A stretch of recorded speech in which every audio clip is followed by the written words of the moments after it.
Olá, estamos começando mais um Pod6, o podcast da Six. E nele vamos compartilhar conhecimento, experiências e inovações sobre empreendedorismo e sobre os temas que cercam a vida do empresário, em especial o canoense.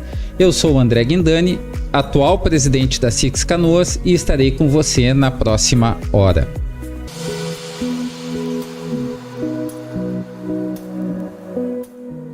Neste episódio, vamos falar sobre governança corporativa.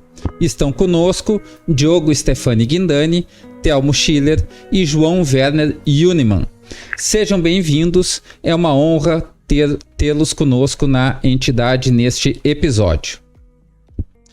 Inicialmente vamos às apresentações. Telmo, por favor, seja bem-vindo. Maravilha. Vários me conhecem, mas eu sou formado em administração, mestrado em finanças e marketing e outras pós-graduações aí pelo exterior, inclusive uma delas sobre governança corporativa, que nós vamos estar falando hoje aqui. E esse é um tema, acho que muito importante dentro da nossa lógica sempre, como é que a gente faz com que as pessoas entendam o que está atrás disso realmente, né? E então é um prazer estar com vocês. Hoje em dia a gente, depois de 25 anos de vida executiva, eu hoje estou há mais de 35 na área consultiva, ajudando empresas e sendo, inclusive, fazendo parte de governança, tanto em conselhos de administração quanto conselhos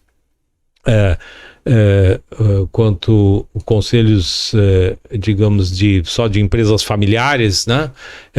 Para fazer isso efetivamente funcionar. Uniman, bem-vindo ao Pod6. Obrigado pelo convite inicialmente, e é um prazer compartilhar aqui esse evento aqui, junto com o Telmo, um velho conhecido, aliás, um conhecido antigo, não um velho conhecido, e com o qual nós já tivemos oportunidade, volta e meia, de terçar armas de um lado e trocar experiências com o que cada um de nós aprendeu certamente bastante, nesse tema tão complexo e grande e das expectativas que se imagina que a governança corporativa pode oferecer para empresas de todo tipo. Tamanho, forma, estrutura, pessoas, ambiente e ramos de atividade. Perfeito. Diogo, seja bem-vindo. Obrigado, André. Meu nome é Diogo Stefani Guindani. Eu sou canoense, da terceira geração da transportadora Henrique Stefani, que foi fundada em 1954 em Canoas. Então estamos fazendo 70 anos em fevereiro e somos de que permanecemos em Canoas. Sou advogado de formação, mas sou co-CEO da empresa junto com o meu irmão,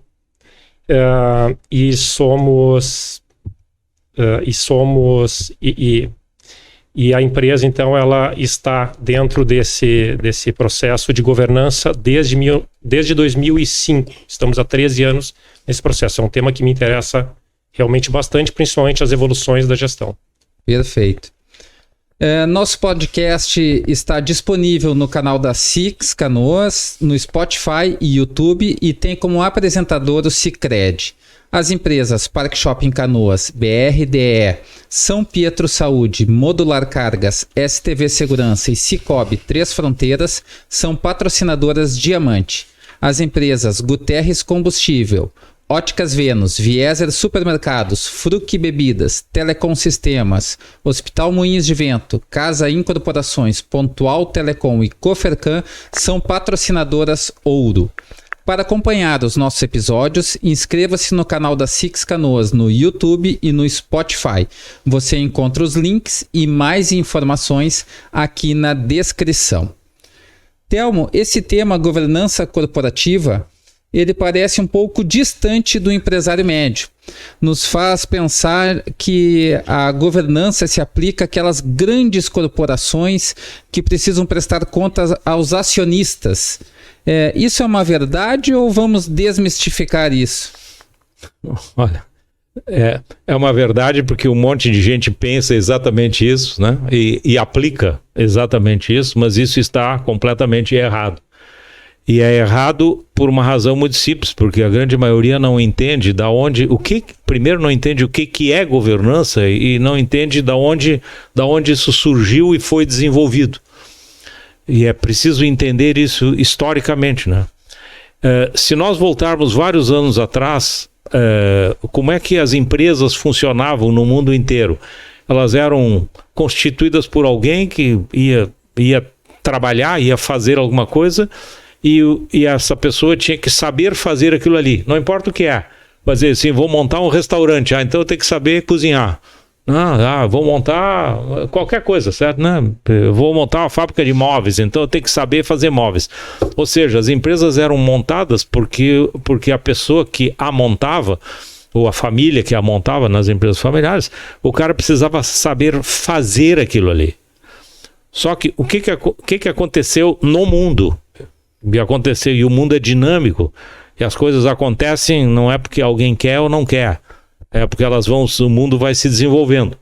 Então o que aconteceu? O mundo ele ficou absolutamente dinâmico, ele ficou revolucionário, passou a ter concorrência que antes não tinha. E tem muita gente, já que nós estamos aqui no Rio Grande do Sul, vamos usar um exemplo do Rio Grande do Sul aqui. Pouca gente sabe disso. Aqui tinha uma empresa chamada Metalúrgica Valic, fazia fogões. Quando a Valic fazia fogões, era a única empresa no Brasil que fabricava fogão. Então, você administrar uma empresa dessas, onde você é único no país, é uma coisa. Você vai dizer agora, como é que eu administro uma empresa onde eu tenho um monte de concorrente fazendo um monte de coisa? Ou seja, esta é a dinâmica do mundo. Além do mais, o consumidor passou a ser muito mais exigente, exatamente pelo fato de ter concorrência. Então, e o consumidor passou a ser mais consciente, então o cara escolhe mais o que ele quer, na verdade, tá certo, né? E isso passou a requerer, diferente de antigamente, onde o cara podia ter uma empresa desse tamanhinho que ficava durante 50 anos daquele tamanhinho assim. Hoje o cara não consegue ficar desse tamanho. Então, que significa o quê?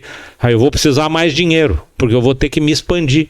Vou ter que construir fábrica, vou ter que comprar máquina, vou ter que contratar gente, etc, etc. Vou precisar de dinheiro. Então, se eu precisar de dinheiro, o que eu vou ter que fazer? Vou ter que bater no banco para ele me emprestar. Ou vou ter que bater num potencial investidor para o cara investir aqui dentro. Legal. Ou seja, esta é a dinâmica do mundo de hoje. E isso nos obriga, na verdade, hoje, esta é a essência da coisa, que é a pessoa que é, digamos assim, acionista, dono da empresa, ele não precisa mais hoje em dia saber fazer. O que ele precisa saber? Ele precisa saber administrar, gerir. Porque fazer eu consigo contratar alguém para fazer. Eu posso montar um restaurante e contrato monto uma pizzaria, trago um pizzaiolo e ele faz a pizza para mim. Eu não sei fazer pizza, mas e daí? Eu posso ser dono da pizzaria. Esta consciência é extremamente importante porque, na medida em que isto se tornou complexo, antigamente, a pessoa que criava uma empresa, era o acionista, ele decidia sozinho. Porque tudo era absolutamente igual, não tinha novidade nenhuma, sabe? De janeiro, julho ou dezembro era tudo a mesma coisa. Que concorrência tinha? Nenhuma. Mas este não é mais o mundo de hoje. Por causa desta evolução, porque isso não veio num momento só, isso vem evoluindo. Por causa desta evolução, a gestão passou a um tema de governança corporativa. Qual é a essência de governança corporativa? Para que eu preciso ter governança corporativa? Só para duas coisas. Na essência, para duas coisas: para assegurar a perenidade da organização e para criar valor. Ou seja, não importa o negócio que eu tenho, eu posso ter um negócio de transporte, posso ter um supermercado, posso ter uma siderúrgica, posso ter qualquer coisa. O que eu tenho que ter em mente? Como é que este meu negócio vai perdurar durante 200 anos? Hoje valendo 100, amanhã valendo 110, depois valendo 120, depois valendo 130, depois valendo 150. E aí a pergunta que cabe, e a governança tem que responder isso, o que eu faço para ser perene e agregar valor. Esses princípios de governança corporativa se aplicam a qualquer empresa. A qualquer empresa. Isso não tem tamanho de empresa, não é o fato de... E isso é importante ser entendido dessa forma pelo seguinte, governança não é uma lei. Isso aqui, o tribunal se reuniu e determinou que daqui para frente as coisas são dessa forma. Não, na verdade eu preciso ter isso aqui organizado, porque para eu poder analisar o mercado, para eu analisar o que está acontecendo, etc, etc, vamos pegar um exemplo prático dele aqui, que é formado em contabilidade, eu preciso ter informações precisas dentro da empresa. Por que as minhas informações precisam ser boas? Porque eu tenho que ter capacidade de analisar e tomar decisão. Se eu fico, se eu não fico, se eu amplio, não amplio, abro fábrica, fecho fábrica e assim por diante. Ou seja, eu preciso ter isso estruturado e, obviamente, na medida em que eu, finalizando essa lógica toda, na medida em que para eu me expandir no mundo de hoje, eu vou precisar de mais dinheiro que vai vir de vários lugares, as pessoas que vão me dar dinheiro vão fazer pergunta para dizer assim, bom, só um pouquinho, esses teus balanços aqui estão corretos ou não estão corretos? Eu preciso ter isso aqui auditado. Claro, eu preciso ter auditado. Eu tenho que ter auditado, não é porque alguém mandou eu auditar, é porque se eu não fizer isto, o banco onde eu estou batendo lá para me dar dinheiro, se eu não tiver um balanço confiável, ele não me dá dinheiro. Isso mesmo. Mas Uniman, pois não, posso só fazer um comentário dentro dessa lógica da evolução do empresário? Em algum momento tem que ser aguçada essa necessidade do desenvolvimento da gestão. E muitas vezes isso não acompanha, até por conhecimento do próprio empresário, né? Como é que o senhor acha que deveria ser vendida a governança de uma forma mais simples para que fosse mais palatável a essas pessoas, né? Mais simples, de uma forma mais simples mesmo. Por isso que eu acho muito, muito positivo esta iniciativa aqui da SIX, né? De fazer um pod SIX aqui sobre essa temática, que é exatamente para desmistificar. E eu vou dar um exemplo prático aqui dentro disso, que é a desmistificação. Se você pegar determinadas regras de governança, está escrito assim, o conselho de administração precisa se reunir uma vez por mês. Tá certo ou tá errado? Eu vou dizer, depende. Se eu tenho uma empresa que é líder de mercado, absoluto sucesso, não tem problema nenhum, não tem nada de extraordinário acontecendo, eu preciso me reunir o conselho mais do que uma vez a cada 3 meses? Não. Eu vou para o outro extremo. Vou dizer assim, aqui eu tenho uma empresa que está num processo de recuperação, estou numa empresa em recuperação empresarial aqui. O conselho se reúne semanalmente, e às vezes mais do que semanalmente, ok? Por quê? Porque eu tenho que tomar decisões em cima daquilo ali, porque o conselho é parte da estratégia que eu monto. O conselho eu tenho que ter planejamento estratégico. Mas meu avô não fazia planejamento estratégico. Esquece meu avô, percebe? Na época do meu avô não precisava fazer, mas hoje eu preciso fazer. E como é que eu faço? Como é que eu atuo isso aqui? Como é que eu monto isso aqui? E como é que eu oriento isso aqui? Então vai dizer assim, o conselho está tudo regulado, está aqui as regrinhas bonitinhas aqui. Não, regrinha não, eu quero saber como é que funciona isso aqui. E como é que efetivamente, como é que é na prática, a governança corporativa é na prática, né? Não importa se o conselho é de administração ou consultivo, né? Eu sempre digo, eu sou radical em cima disso aqui. Não tem diferença nenhuma, meu chapa. Nenhuma. Vai dizer, não, mas numa eu tenho responsabilidade legal. Não estou preocupado com a responsabilidade legal, quer dizer, eu tenho responsabilidade perante a empresa. Como é que eu faço essa empresa aqui?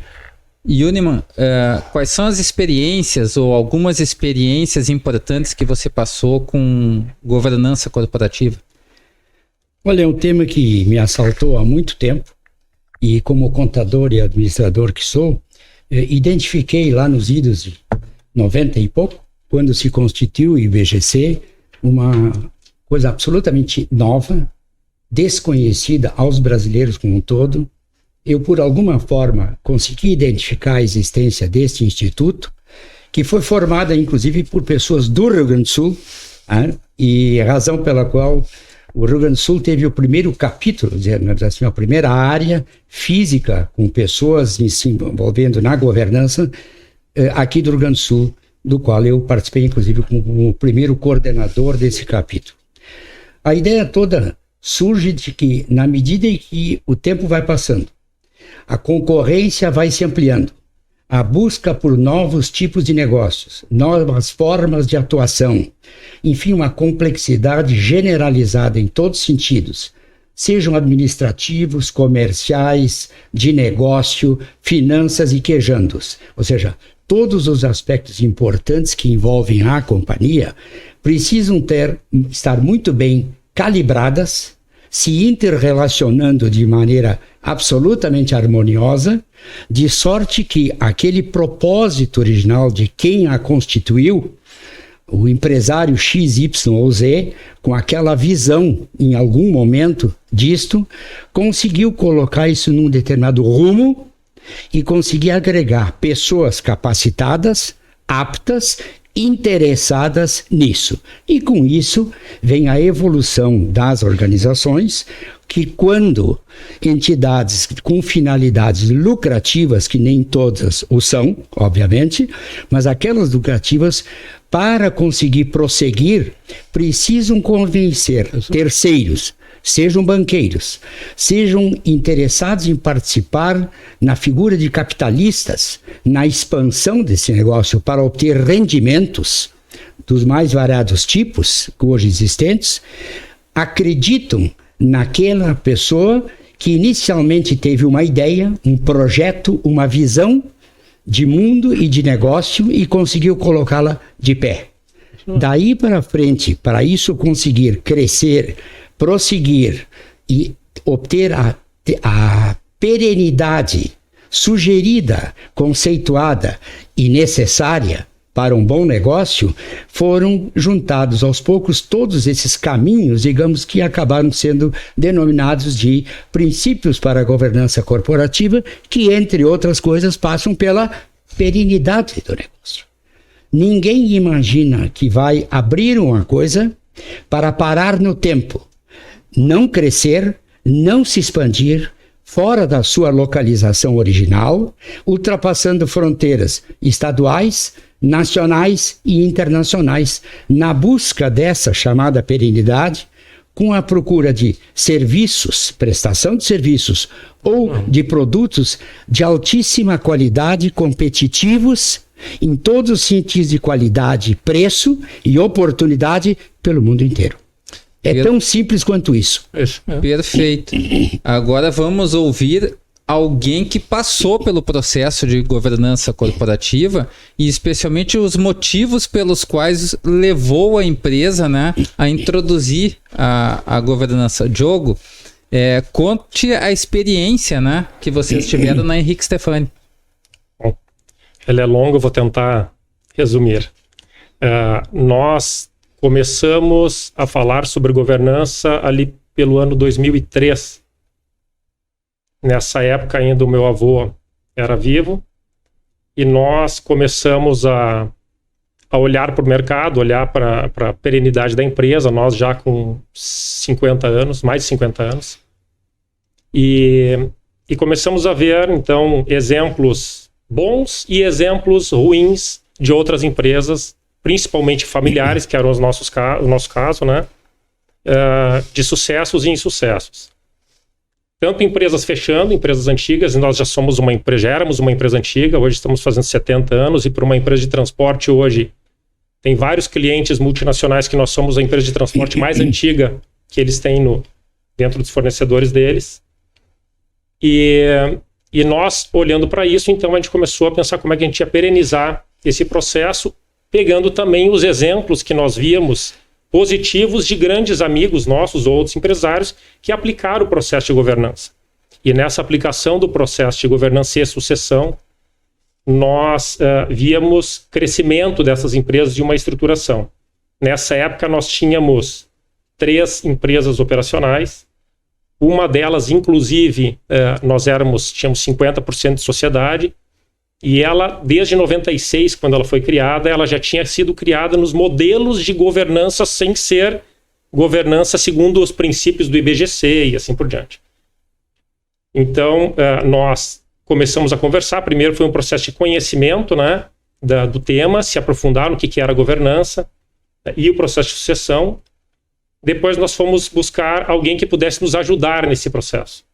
E eu acho esse um processo, uma fase super importante, porque o primeiro ponto que nós ficamos bastante tempo foi na parte da conversa com a família, em ajustar expectativas, ajustar os papéis de cada um. Tem aquele conceito dos círculos de a pessoa é sócia, é funcionário ou é familiar, pode ser só 2, pode ser os 3, e as pessoas que estão ao entorno às vezes não entendem o que é ter sócios, né? E eu diria que nesse início nós ficamos bastante tempo trabalhando isso. E o meu avô, que é uma pessoa super empreendedora, eu diria que ele era um serial entrepreneur, é um empreendedor em série, né? Quando o assunto chegou na família, de fazer gestão do processo da família, no início a gente teve que conversar muito com ele, porque ele entendia que, mas a gente vai ter que contratar alguém para dizer como é que nós vamos nos dar entre família. Mas logo ele entendeu que não, que esse era um processo para perenidade, e dessas primeiras conversas que foram fundamentais, a família assinou, inclusive, não só os sócios, mas todos os familiares, os acordos societários com uma série de regras de entrada na sociedade para familiares, quem poderia, quem não poderia entrar, como é que era o processo de entrada. E a partir de então, depois de 1 ano, basicamente, de consultoria e de aplicação e de mudança de processo, nós tivemos a nossa primeira reunião do Conselho de Administração, que foi formado em 2006. Inclusive, na época, foi formado por um conselheiro independente, com uma larga experiência no IBGC também, então ele trouxe todos os conhecimentos e as práticas do IBGC, e com 2 conselheiros internos, que eram a Miraci e Luiz Carlos, minha mãe e meu tio. Entendo que a partir daí nós tivemos uma série de evoluções, como benefícios, uma transparência muito maior no dia a dia, nas apresentações para os sócios, uma transparência muito maior e o accountability, né, em relação também aos próprios funcionários, porque nós conseguimos, dentro dessa mudança, criar determinadas rotinas que trouxeram uma série de mudanças, e os funcionários entenderam bem melhor o nosso negócio também e começaram a participar dos números de determinadas decisões de forma mais forte. Então, eu entendo que os benefícios, eles não foram só na transportadora. Existiam empresas que nós já tínhamos, que nós conseguimos aplicar uma série de conhecimentos, e em todos os negócios novos que a gente fez depois disso, independente de ter uma governança padronizada e formatada e um tamanho de negócio maior, nós sempre aplicamos os conceitos de governança. Então, entendo que o processo ele foi super importante para a gente, ele tem uma grande responsabilidade em termos de continuidade do nosso negócio e de entendimento também em que ponto está da família, se é a primeira, segunda, terceira geração. E assim por diante. Aí vem um questionamento meu também, né, que eu queria trazer, que é, quando nós entramos em 2003, existia uma roupagem muito formal no IBGC de um pacote de governança, né, que se trazia, e nós tivemos a oportunidade, vou botar isso como oportunidade de conhecimento, de conhecer todas as possíveis ferramentas de utilização. Mas existe uma leitura de que determinadas ferramentas não são para todas as empresas. E eu acho que hoje em dia essa evolução ela trouxe uma formatação muito mais simples e eu acho que mais fácil de compreensão das empresas pequenas e médias, né, para entenderem que, na realidade, a governança é mais um processo de transparência, um processo de gestão bem feito. Isso. E um processo de uma empresa organizada, e a governança ajuda muito isso, ele facilita demais nos processos de captação de recursos. Então, quando um banco vai conversar conosco, ele não quer só saber se a nossa auditoria independente ela tem um bom número. Eles entram dentro da empresa e conversam comigo, ou conversam com os sócios ou com o meu irmão, e eles querem entender qual é a história por trás, né? O que nós queremos para daqui a alguns anos, como é que estão os números da empresa, mas como é que está os jockeys, como é que estão o pessoal que está tocando a empresa, né? E quais são as ideias desse processo.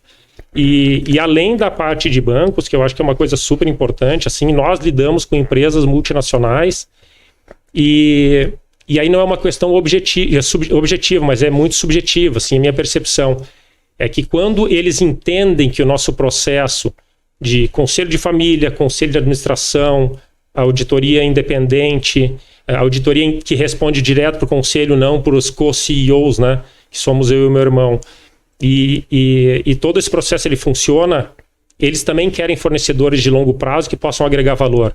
E eu entendo que isso gera valor para a gente, como empresa, no médio prazo, porque a gente acaba recebendo oportunidades interessantes. Eles entendem que podem ter parceiros de longo tempo, né?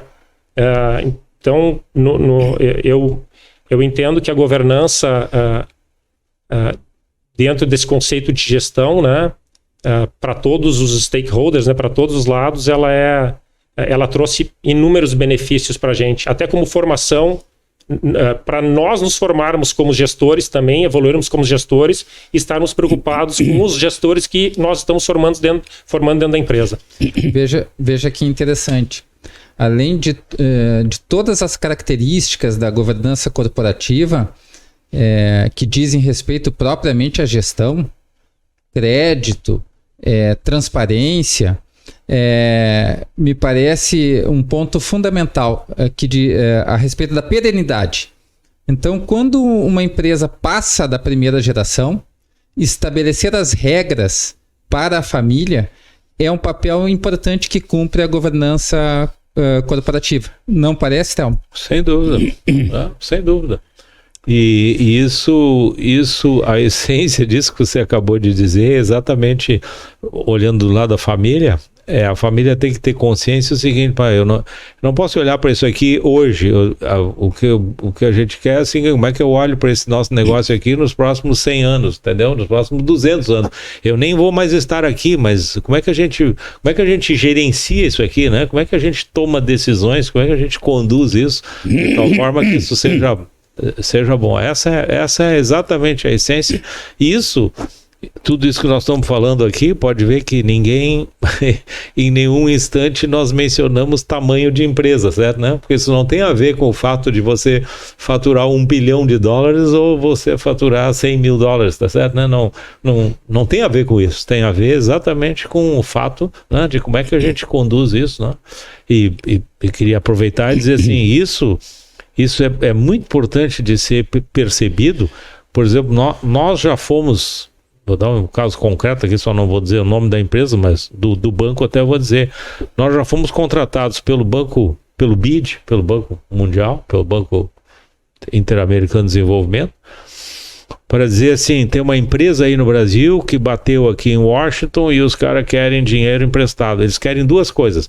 Eles querem 30 milhões emprestado, 30 milhões de dólares emprestado, e querem 30 milhões de dólares de investimento, um dos nossos fundos para investir dentro da empresa. O que nós gostaríamos é de ter uma avaliação isenta de como é que é o processo, digamos, de governança e em lato senso de governança, certo? Né? De análise de coisas, de decisão, de processo.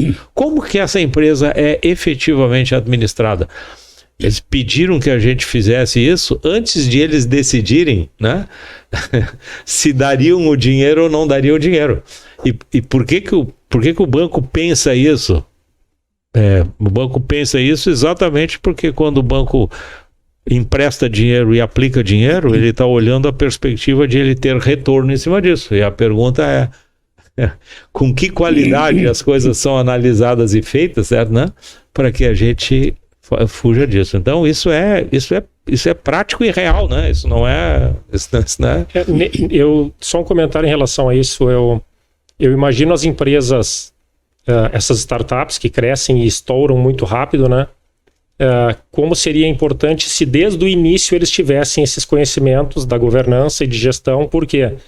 Porque de uma hora para outra a pessoa, o empreendedor criou uma empresa há 6 meses e de repente ela deu certo e vem um fundo de investimentos e bota lá 20 milhões de reais na empresa. No outro dia ele tem que sair com gestão, tem que sair com governança, tem que sair prestando contas, né?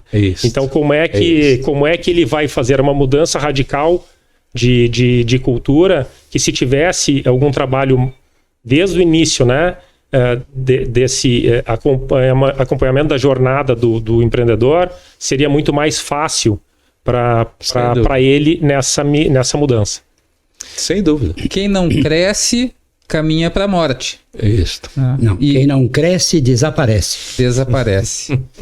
E para crescer, seja para crescer ou para se recuperar, tem que buscar capital, muitas vezes. Exato. E para buscar capital, a gestão e a governança corporativa é um pré-requisito fundamental, porque demonstra a capacidade de pagamento. Sem dúvida.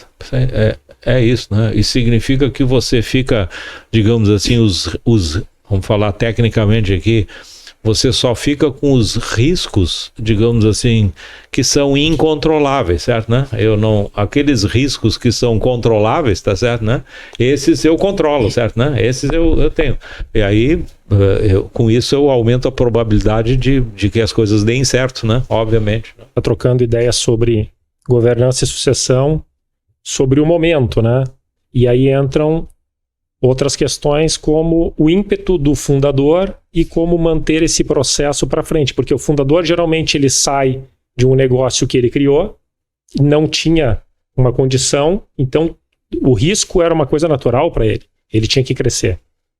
Os filhos e os netos chegam numa condição onde o pai já anda de carro bom, já tem uma casa boa, e aí o medo da perda daquilo que se tem é uma coisa muito relevante no processo de crescimento das empresas, e esse é um ponto que eu acho que a governança como conceito ela é super importante. Por quê? Porque ela organiza o processo não só para a família, mas eventualmente para ser ajudado por outros que possam contribuir, e ela também traz a necessidade de preparação das pessoas que querem entrar da família para que estejam preparados para tocar o negócio. E eu acho que esse é um ponto que eu queria trazer, porque eu vejo isso acontecendo de forma muito regular, assim, né? Eu sou da terceira geração, né? E aquela primeira cria, a segunda mantém, a terceira acaba com o processo. A nossa briga é passar para a quarta, quinta, sexta gerações para frente. Se eles não quiserem estar, alguém que esteja e a gente tocando o negócio com a governança por trás, né? Posso fazer um comentário? Deixa eu só lembrar a todos que estão acompanhando que o Pod Six está disponível no canal da Six Canoas, no Spotify e YouTube. E que nesse episódio estamos recebendo Diogo Stefani Guindani, Telmo Schiller e João Werner Schunemann, nosso apresentador Sicredi. Pois não. Eu queria fazer um comentário complementar a esse respeito de uma outra situação que eu atravessei no meu escritório. Fui chamado pela John Deere, vocês certamente já ouviram falar, tinha instalações aqui próximas, através de uma pessoa conhecida minha, que era gerente de relações institucionais com os revendedores John Deere Brasil, Argentina e Uruguai. Fomos chamados para fazer uma preparação das famílias proprietárias das empresas revendedoras para adequá-los aos princípios, aos propósitos e à expectativa de continuidade, para não dizer talvez a perenidade dessas pessoas. E que nós vimos foram coisas incríveis. Pessoas que não tinham sido da família preparados. Numa das situações, o sócio principal faleceu repentinamente, a mulher e os filhos não tinham a menor noção do que faziam essa empresa, só tinham os benefícios econômico-financeiros, sem nunca ter se interessado no assunto, e o empresário tê-los interessado em aprender. Situações outras em que sobrou, e nós demos cursos para John Deere em todo o Brasil, para os revendedores dela, para eles se assegurarem da continuidade da John Deere no Brasil com seus respectivos revendedores.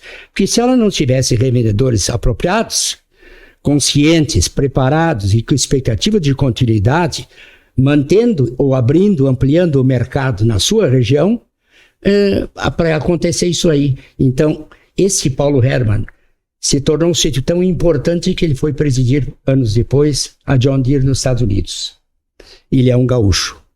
Então, é um outro exemplo de como a falta de preparo, a falta de visão das pessoas, por não terem tido preparo suficiente, ou a visão, ou o interesse em colocar os seus familiares para aprender. Depois podem decidir, queres entrar nesse negócio ou queres ser só beneficiário dos resultados ou dos prejuízos, se não for bem administrado. Isso já dentro do papel da governança corporativa, em que nós ouvimos falar muito do desempenho do Conselho de Administração, que seria o órgão máximo. Qual é o real papel do Conselho de Administração dentro de uma empresa que entra no processo de governança corporativa? Eu gostaria que o Telmo começasse e eu emendo ele. Olha, na realidade é o seguinte, né? E muita gente dentro das empresas familiares, o que eu vou dizer agora, normalmente não é visto dessa forma. É o seguinte, uma coisa é ser acionista, a outra coisa é, como eu expliquei antes, né? O desenvolvimento do mundo criou o Conselho de Administração. O Conselho de Administração é o órgão, na realidade, decisor do que vai ser feito dentro da companhia. Claro, e ali tem representante dos acionistas, lógico. Os acionistas fazem parte do conselho, mas não só os acionistas. Por que não só os acionistas? Porque eu sou acionista, mas eu tenho que ter outros que me ajudam a pensar, que me ajudam a avaliar, que ajudam... Então, aqui é que eu tomo decisão. E aí muita gente não se dá conta do seguinte, vai dizer assim, quem manda na empresa? Se você sair pelo mercado afora aí, vai ter diretor executivo, vai ter CEO que diz assim, quem manda na empresa sou eu. Não é você que manda. Você é o diretor executivo. Executivo executa. Percebe? Quem decide, quem determina, quem dá a estratégia, quem dá o caminho, não é o diretor executivo. O diretor executivo colabora, claro, pode dar opinião, né? Isso sim, mas a decisão não é na área executiva. Então, o papel do Conselho de Administração é efetivamente acompanhar o que está acontecendo, acompanhar o que está acontecendo dentro da empresa, não, acompanhar o que está acontecendo no mercado, aí dentro da empresa também, obviamente, né? Ou seja, o mercado está indo para cá, nós temos um produto aqui cuja probabilidade é desaparecer nos próximos 5 anos, ou seja, o conselho é que faz, o papel do conselho é ter este pensamento estratégico, e isso, de novo, traz uma coisa não muito fácil nas empresas familiares, porque normalmente o cara que é o fundador, ou que é o filho do fundador, ou algo parecido, ele tem uma lógica de dizer assim, não, aqui dentro quem decide, quem manda, quem toma a decisão sou eu, sozinho, certo, né?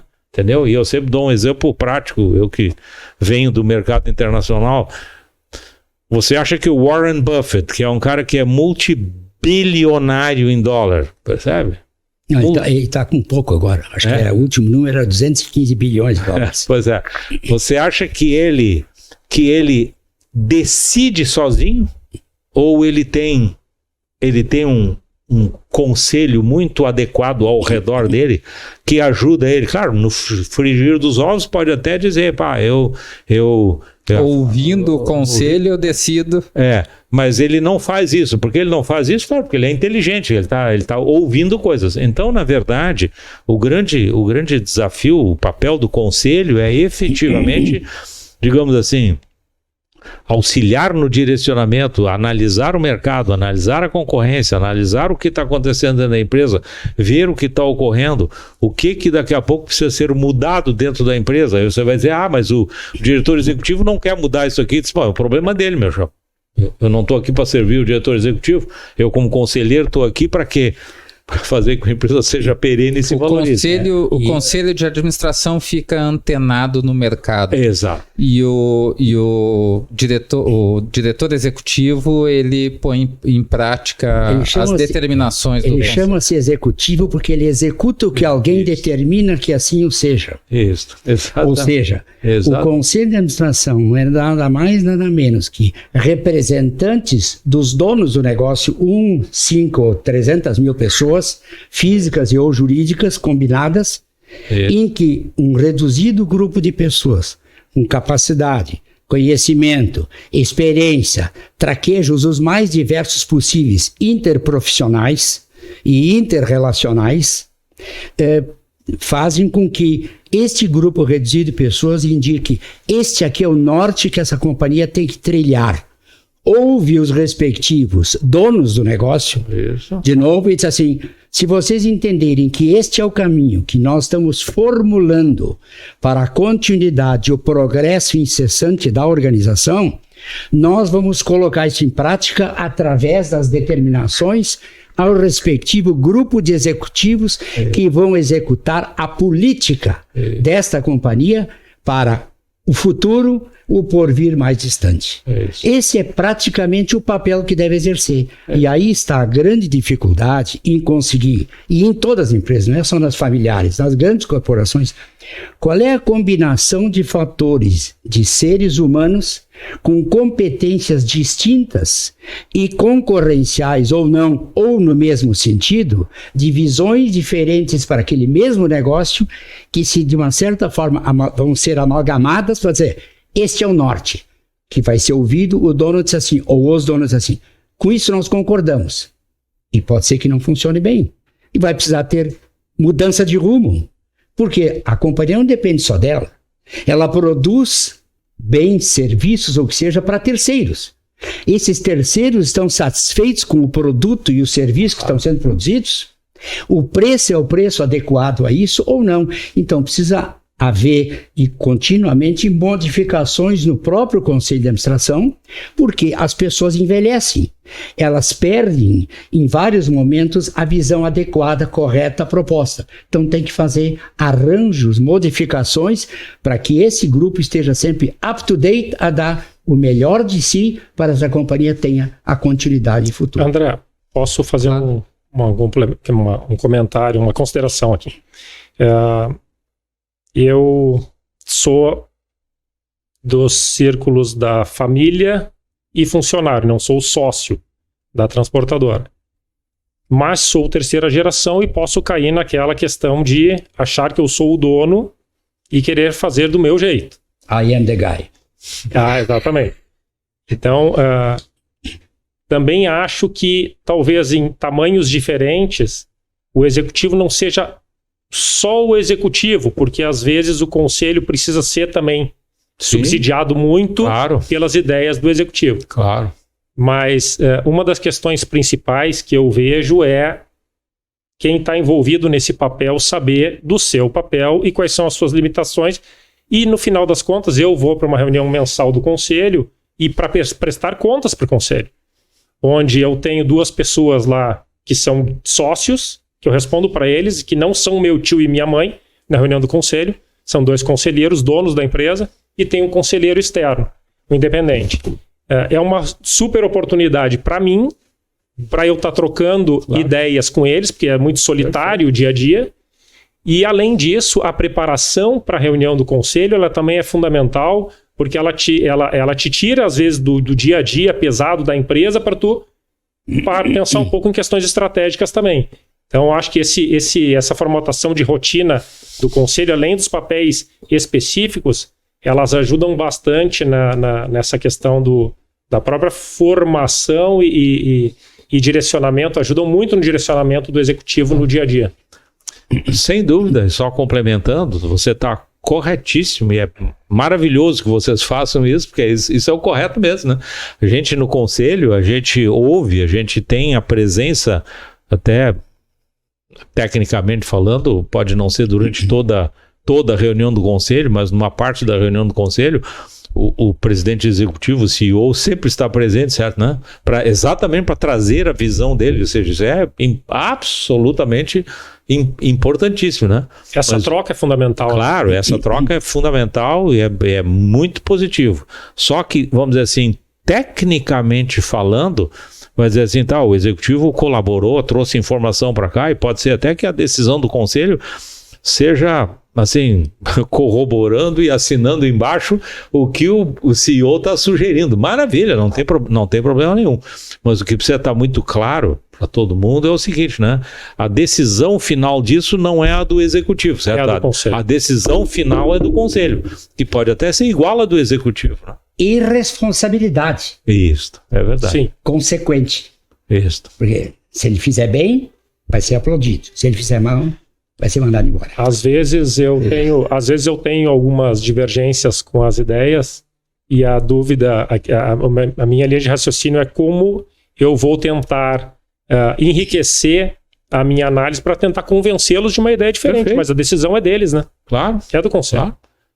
E pode até você estar certo, né? Não, Sim, mas eventualmente eu não tive a capacidade de passar o assunto da maneira certa. Perfeito. Isso pode ter um caminho. Por exemplo, dependendo do porte da companhia, ela pode eventualmente não ter conselho de administração, porque não tem tamanho, não tem estrutura, não tem condições de remunerar adequadamente essas pessoas. O que pode ser feito? Contrata um especialista em um determinado assunto que pode ser objeto de uma discussão entre os sócios, assim, mas a gente não entende bastante disso aqui. O que nós precisamos fazer? Procura um sujeito de fora, especialista, e diz assim, expõe o problema e qual é a opinião dele. Paga o serviço e manda embora. E toma depois a decisão. Nós já fizemos isso várias vezes também. Claro. E é corretíssimo fazer isso, porque ao fazer isso, a essência disto é o seguinte: eu estou reconhecendo que alguém de fora daqui, certo, né? Alguém com uma visão isenta, né? Pode nos trazer uma orientação ou uma decisão, né? Tá certo, né? Que nós não estamos enxergando, por exemplo, né? Tá certo, né? Então isso é muito positivo. Eu tocar num último tema aqui. ESG. Qual a relação do moderno conceito de ESG com governança corporativa? O Diogo já antecipou que os clientes estão exigindo, né, algumas prestações de conta, né, dentro do quadro de ESG para o enquadramento, né, para a prestação de serviço dele. Então, o que a gente pode falar sobre ESG? Olha, primeiro, o que é ESG? Essa é uma pergunta muito, muito, muito relevante e importante de ser esclarecida, porque eu confesso que eu tenho ouvido várias apresentações de ESG, uma pior do que a outra, ok? Por quê? Porque a grande maioria, claro, tem exceção, mas a grande maioria não entende o que é. E não entende da onde veio, quem criou isto, certo? Né? Da onde se originou. E a essência do ESG, ele foi o seguinte: a lógica do ESG, ela vem sendo desenvolvida nos últimos 25 a 30 anos, certo? Né? Isto começou a ser discutido, né? Começou a ser visualizado entre grandes investidores internacionais e grandes universidades internacionais, tipo Harvard, etc, os caras pensando, né, sobre governança, sobre sucessão, sobre etc. Legal. E aí, isso começou a ser discutido nisso aqui. E aí, o que na essência todo mundo enxergou? E essa é a síntese. O que todo mundo enxergou? É o seguinte: o que nós precisamos, nós empresários, vamos dizer assim, ou nós investidores em empresas, o que nós precisamos? Nós precisamos que uma empresa, que ela, digamos assim, tenha perenidade, tenha sucesso, ganhe dinheiro, etc. Legal. Para ela fazer isto, o que ela precisa fazer? O que é necessário fazer? No que eu preciso prestar atenção? E aí, esta filosofia, esta lógica, essa reflexão identificou muito clara e somando ao que acontece no mundo, na dinâmica do mundo, começou a se dar conta do seguinte: não vamos nem começar pelo E, vamos começar pelo S. É o seguinte, eu tenho uma empresa, eu preciso tratar adequadamente, em lato sensu aqui, tratar adequadamente os funcionários? Preciso. Por quê? Porque eu sou socialista, porque eu sou comunista? Não, por uma razão muito capitalista e direta. Porque se eu não cuidar adequadamente das pessoas que trabalham comigo, né? Ok? Eles vão embora e os bons vão embora, porque os ruins ficam, tá certo? Os ruins ficam aproveitando a boquinha que tem aqui. Provavelmente até saindo e podendo ir para o concorrente. Então é o seguinte, eu preciso cuidar das pessoas? Preciso. Outra coisa, antigamente, se voltar 100 anos atrás, para não errar, se voltar 100 anos atrás, eu tenho fornecedores. Como é que eu lidava com os fornecedores no mundo anterior? Aperta esses caras, tá certo? Né? Bota eles na parede. Pressiona o preço o mais para baixo possível. Como é que eu preciso fazer isto hoje em dia? Eu preciso respeitar os meus fornecedores, percebe? Eu até faço com que eles sejam meus parceiros, certo, né? Como é que nós fazemos negócio junto, viabilizando os negócios de todo mundo? Então eu preciso tratar adequadamente esse. Mas eu, para desenvolver o meu negócio, aperta o banco ali, aperta o investidor, etc, não dá informação nenhuma para ele, eu posso fazer isso? Ou eu tenho que tratar adequadamente aquele fornecedor que eu tenho, que me traz recursos e que viabiliza a minha empresa existir? Sintetizando. Por favor. Depois eu queria fazer só um comentário. Sintetizando, o que significa isso? Significa muito claramente o seguinte: para que eu tenha uma empresa que sobrevive, que ganha dinheiro, que é sucesso, eu preciso respeitar e levar em consideração aquilo que é o social, certo? Né? Que são os stakeholders ali envolvidos. Fora isso, eu posso... É inteligente eu não cuidar, digamos assim, do meio ambiente? Não. Por quê? E quando eu digo cuidar do meio ambiente, significa o seguinte: vai dizer assim, eu vou construir um prédio aqui. Legal, vou construir um prédio. Como é que eu posso construir esse prédio? Eu posso construir esse prédio de tal forma que na sua engenharia, eu vou pro lado de arquitetura aqui, certo, né?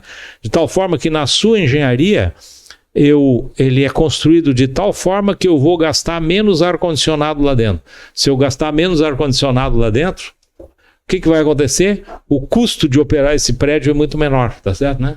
E eu tenho vantagem para todo mundo. Se eu tenho vantagem para todo mundo, aonde vai bater isso? Lá no balanço da empresa, tá certo? E isso traz uma realidade que fazer ESG às vezes não é uma coisa tão complexa, são atividades simples. Simples. Que são ESG. Simples que são ESG. Eu só queria fazer um comentário aqui. Dentro desse processo, nós estamos participando de uma cotação de fretes grande de um cliente internacional e nós passamos pela fase econômica e agora veio de um questionamento anteontem para complementação, dizendo assim, descreva seus principais atributos que o diferenciam da concorrência em relação a ESG e tecnologias. Perfeito. Então é o seguinte, o que eu imagino aqui? É diferenciação gerando valor e diferenciação nesses atributos, porque é o que eles valorizam e no final das contas a gente está tendo que fazer essas questões no dia a dia, fora as que a gente já faz e não classifica como ESG, né? Isso. E aí, finalizando, que é o seguinte: na realidade, prestar atenção e não gastar dinheiro inutilmente na área de meio ambiente, tá certo? Não fazendo coisas erradas, né? etc, legal. E cuidando do S, valoriza o G. E aí eu sempre finalizo, porque isso foi discutido e montado assim internacionalmente. Sabe por que o nome disso é ESG e não é GSE? Porque esta é a realidade, quer dizer, qual é a finalidade e função do ESG?